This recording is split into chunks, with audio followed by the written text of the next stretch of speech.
I think the first time I knew what I wanted to do with my life was when I was about 4 years old. I was listening to an old Victrola playing a railroad song. The song was called Hobo Bill's Last Ride. And I thought that was the most wonderful, amazing thing that I'd ever seen, that you could take this piece of wax and music would come out of that box. From that day on, I wanted to sing on the radio. That was a big thing when I was growing up, singing on the radio. And the ultimate, the extent of my dream was to sing on the radio station in Memphis. Even when I got out of the Air Force in 1954, I came right back to Memphis and started knocking on doors at the radio station. And I tried several things. See, this was 1954, and I grew up in the 40s, and I heard all these great speeches like Winston Churchill. His most famous or infamous commencement exercise speech was one that consisted of 7 words. He stood before this graduating class and said, "Never, never, never, never, never give up." And then somebody else said, "Every day in every way I'm getting better and better." I didn't especially believe that about myself, but I said it every day and I made myself believe it, and it worked. But I persevered. I never gave up my dream to, quote, sing on the radio. And that dream came true in 1955.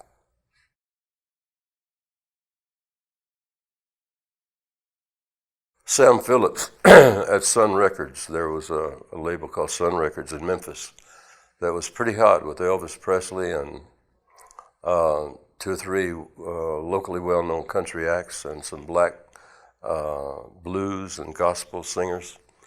And when I got out of the Air Force, I went and knocked on that door and was turned away. I called back for an interview 3 or 4 times, was turned away. So one morning, I found out what time the man went to work. I went down with my guitar and sat on his steps until he got there. And when he got there, I introduced myself, and he said, "You're the one that's been calling." I said, "Yeah." You know, I had to take the chance. He was either going to let me come in or he was going to run me off, turn me down again. But evidently, he woke up on the right side of bed that morning. He said, "Come on in, let's listen." So he did. He said, "Come back tomorrow and bring some musicians." So I went down to a garage where I worked, where my brother Roy worked, and met and was introduced to 2 musicians down there. Brought them back to the studio, and the next day was our first session. We recorded and released the songs that were recorded the second day. It was very simple back then. You didn't worry about arrangements. It was 1-track recording. I read a book when I was when I was about 12 years old about an Indian named Lone Bull. Lone Bull had tried to go out and kill a buffalo. He slipped out of the village against his father's wishes and went out. It was going to be a hero and kill a buffalo and bring it back to the village so his family and the other people could have meat. The elders of the village knew about the buffalo herd out there. They knew it was there, and they were making plans to cut into the herd and cut off some buffalo and kill them and have meat for the whole winter and into the next spring. Lone Bull wanted to be a hero. He went out with his bow and arrow and killed a calf and ran the herd off into the next state or whatever. He drug his calf home. His family was fed, but they were ostracized from the village. They had to leave the village. And Lone Bull became a wanderer until he found a village that would take him in. And in that next village that he was taken in, he organized the buffalo hunt that winter. And they had more meat than this village had ever had before. So I learned from my mistakes. I think it's probably the best way. It's a very painful way to learn, but without pain, the old saying is there's no gain. And I found that to be true in my life. You miss a lot of opportunities by making mistakes. But that's part of it, is knowing that you're not shut out forever and that there's a goal there that you still can reach. So Lone Bull's philosophy was, I'm kicked out of this village, but I will grow up and I'll come into another one and I will do what I set out to do, and that was feed the people. So I'm feeding my people right now. You build on failure. You use it as a stepping stone. You don't close the door on the past. You don't try to forget the mistakes, but you don't dwell on it. You don't let it have any of your energy or any of your time or any of your space. You analyze it as you're moving forward and never fall in the same trap twice, which I can't say that I haven't been guilty of doing. But my advice is don't. If they're going to break your leg once when you go in that place, stay out of there.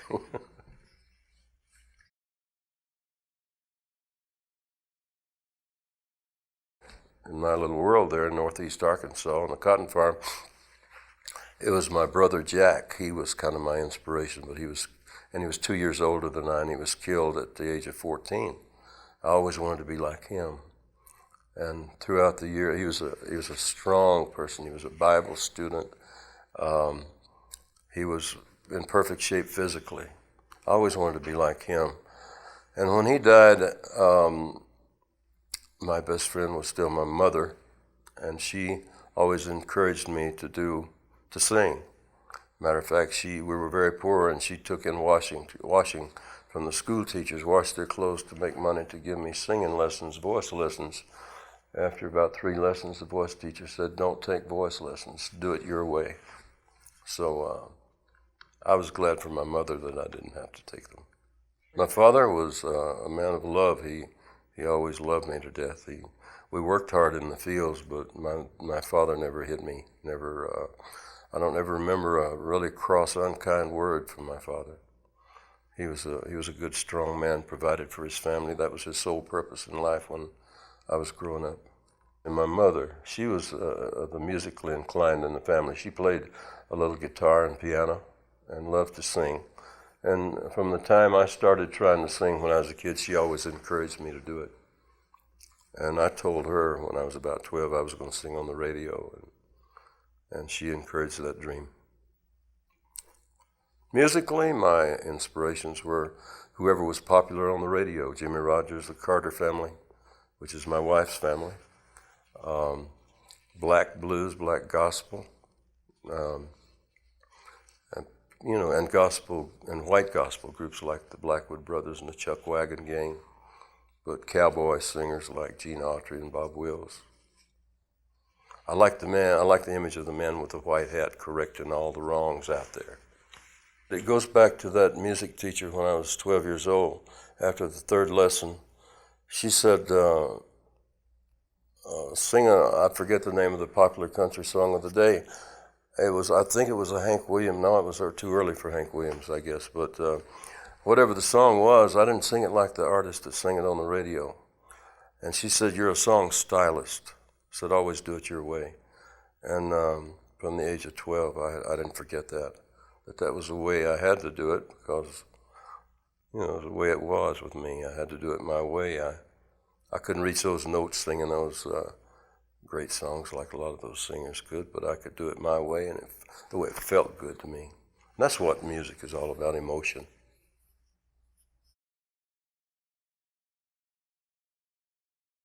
When I married June Carter, March 1st, 1968, my son was born March 3rd, 1970. My induction into the Country Music Hall of Fame, which was the ultimate for a country singer, in 1980. And then, of all things, the Rock and Roll Hall of Fame in 1989. Recognized my rockabilly roots, I suppose, but the big one for me, the most important one that meant more to me, was the Songwriters Hall of Fame. To recognize a talent that comes out of a person, comes from God through a person, really. That means more to me. It's on a little stand just as you come in my door. It's the first thing you see when you come in my house. Extremely proud of that.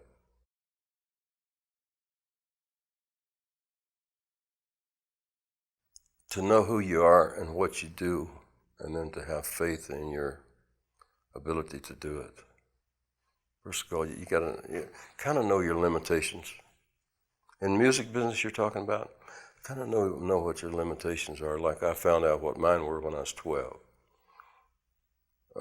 And in finding that out, I found out that there weren't too many limitations if I did it my way. I'm not talking about ego and arrogance and grandiose. I'm talking about self-esteem and confidence. That's vital, self-esteem and confidence.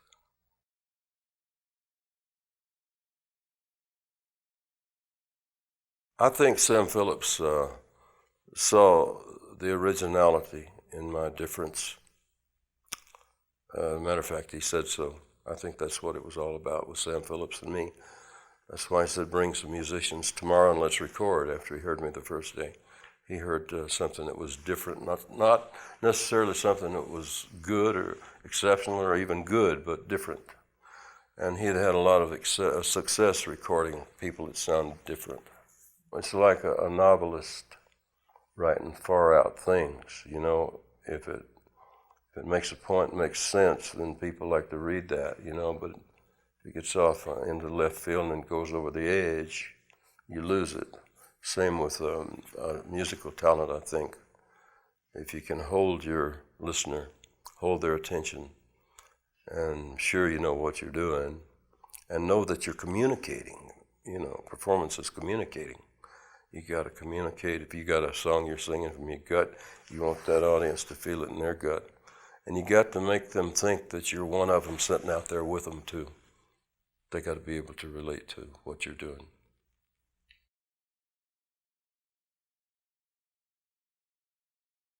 I start a lot more songs than I finish because I realize when I get into them, they're no good. I don't throw them away. I just put them away, kind of store them, get them out of sight. But I'll get an idea for a song that will gel in my mind for weeks or months, and then one day, just like that, I'll write it. Songwriting is a very strange thing, so far as I'm concerned. It's not something that I can say, next Tuesday morning I'm going to sit down and write songs. I can't do that.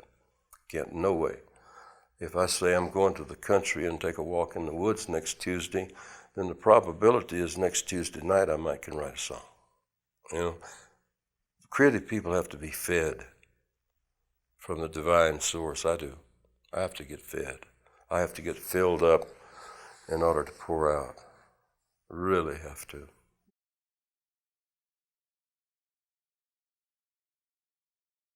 I heard a speaker today say, when he's talking about drugs, alcohol, artificial stimulation, and the instant gratification syndrome, so youth itself is enough to ask for. It is with all that fire and energy and enthusiasm, exuberance, and eagerness and hunger. Youth itself, youth shouldn't be clouded by any chemical or anything. It's too somebody my age can easily know that too, that youth is too wonderful a thing to mess with while you got it.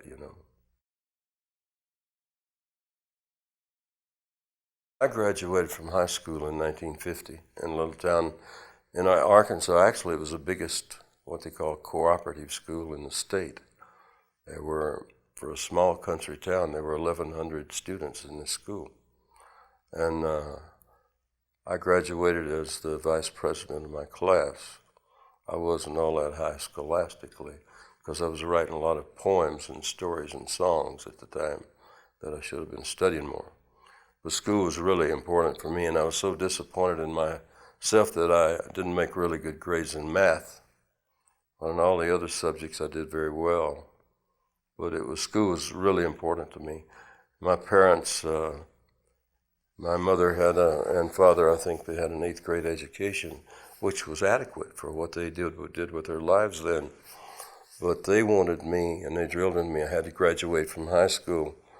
College was another hope that was almost unattainable for a cotton farm boy. There was no money for college, so I joined the Air Force. Korean War was breaking out, and I joined the Air Force.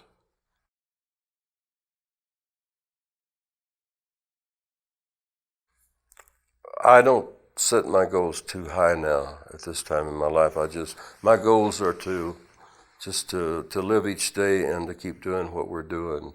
June and I we work hard and we travel more than we really want to, but we're doing exactly what we really want to do with our lives right now. Now, it may not be the case a year from now or 5 years from now, but right now we're doing what we want to do with our lives. And that a person who can say, I like my job, I want to keep doing what I'm doing, there are not many.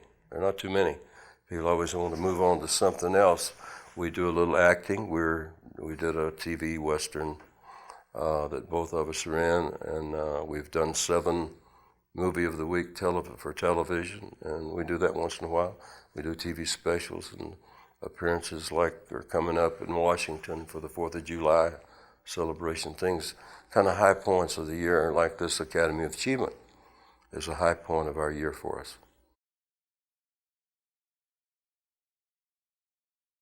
The big thing about the music in my life, we shared it. You know, we have a sharing marriage, and we share the road, we share the bedroom, we share the backstage, on stage, we share the music, the feeling and the emotion and the joy of it, you know, and the pain and the sadness of it. We share the love of our children. It would be terribly lonely not to have someone to share those things with me, and she's not only a lady who I share my life with, but she may have been the person responsible for me still being alive, she and God, because she came along at a time in my life that I was on self-destruct, and she saw what I was doing to myself, and she helped bring me back up out of it. And we fought and worked hard to keep our feet on the ground since then, but like I say, today's a good day.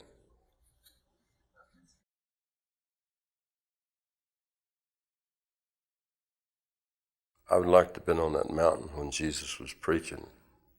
I would like to have been listening. It's great we still have his words. I would like to have talked to John Wilkes Booth and asked him why. Because there's so much speculation. Just a little, to satisfy my own curiosity, you know.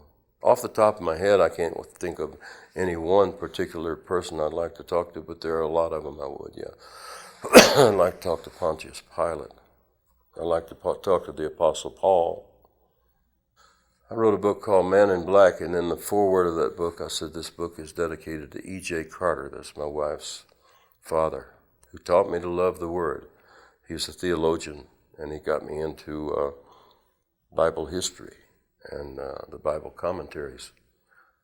And I discovered the joy of discovering spiritual truths.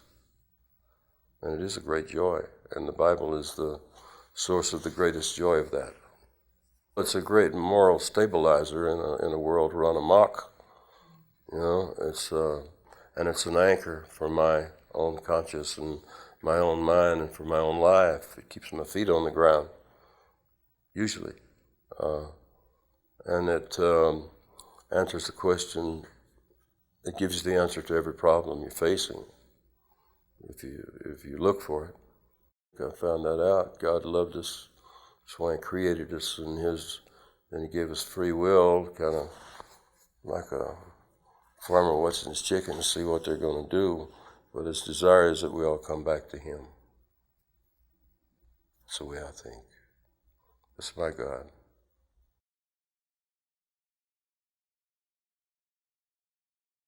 I thought it would be appropriate here in Montana to do, when I was called on to speak, June always says, if you're going to speak, have your guitar handy or have something handy you can lean back on, because I'm not a public speaker.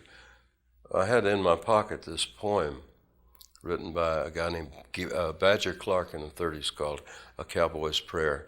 Thought it would be appropriate for here that everybody's dressed Western, you know, that I would do on the first night of the Academy of Achievement things to do the Cowboy's Prayer. I don't remember it all by heart, but it's really nice and you can get the spirit of it.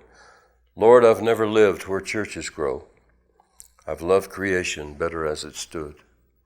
The day you finished it so long ago and looked upon your work and called it good. Others seem to find you in the light that sifted down through tinted window panes.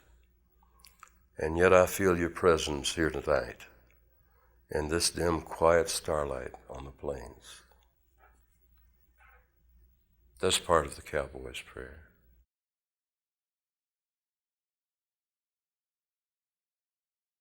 I could go over a lot of kitsch phrases like know your own self, to thine own self be true, and the self-esteem and perseverance and confidence. That's all important.